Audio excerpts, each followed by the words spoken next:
Harlem Renaissance, historical and social background. The Harlem Renaissance denotes a movement formed by the African Americans during the 1920s and 1930s.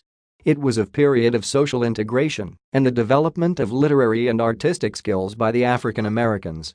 African Americans migrated from the South because they were running away from racial discrimination, violence, and oppression and settled in Harlem. In Harlem, they encouraged each other to be proud of their culture and fight for social, economic, and political justice as well as recognition from the whites. The African Americans employed literature, art, music, drama, and politics to make their desires known to the white Americans and the world at large. Harlem therefore became the center for development of the African Americans' culture as well as the home for their activities. This paper examines the historical and social background of the Harlem Renaissance.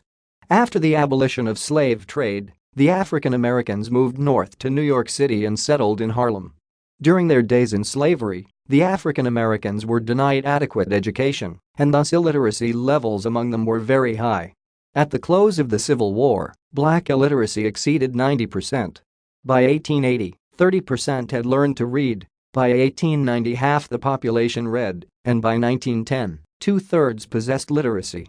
This was a breakthrough for the African Americans because the knowledge they acquired improved not only their literary work but also enhanced their economic life and involvement in political issues. During this time, great musicians, singers, writers, artists, and actors arose. These contributed positively to the Harlem Renaissance. According to Ornberg, the name of the movement is a little misleading since this Renaissance was not unique to Harlem.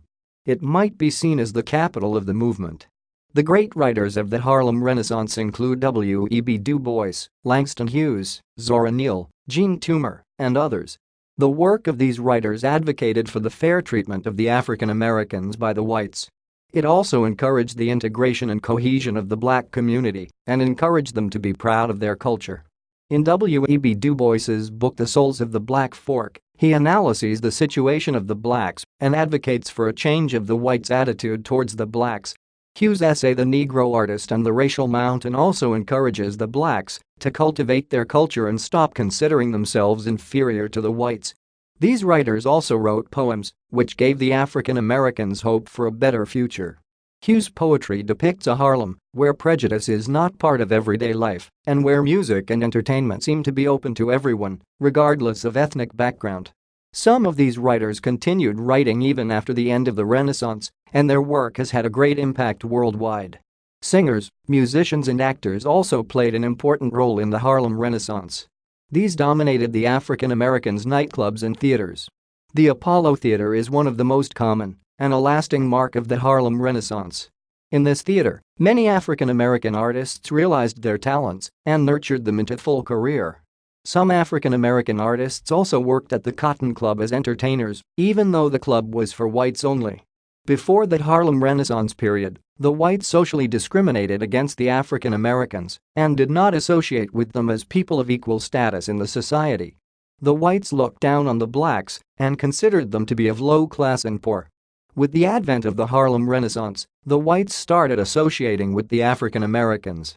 The messages, which were presented by the African Americans in writing and in theaters, had a great impact on the whites to the extent that they recognized the worth of the black race. The whites started associating with the African Americans in many aspects. They worked together, not only in theaters, writing and entertainment, but also in war during the Spanish-American War. The Harlem Renaissance not only awakened the artistic talents of the black Americans, but also played a sociological role by creating a new dimension of race in America. Du Bois's work in The Souls of Black Folk brought about a correct awareness of the blacks' identity. The Renaissance also led to a change in how the whites and the whole world viewed the black American population. It also gave the African Americans the chance to participate actively in the development of the American nation through active involvement in economic, social and politics issues. The Harlem Renaissance was a period of artistic explosion of the African Americans and an opportunity for them to express their ability to do what whites could do. It also served the purpose of social integration and cohesion within the black community, which in turn led to the social integration of the whites and the African Americans. The Renaissance period gave the whites an opportunity to experience the worth of the African Americans and see the need to integrate them in nation building. It also helped in the fight for the social rights of the African Americans in the United States. This essay on Harlem Renaissance, historical and social background was written and submitted by user RA Wonders to help you with your own studies. You are free to use it for research and reference purposes in order to write your own paper. However, you must cite it accordingly.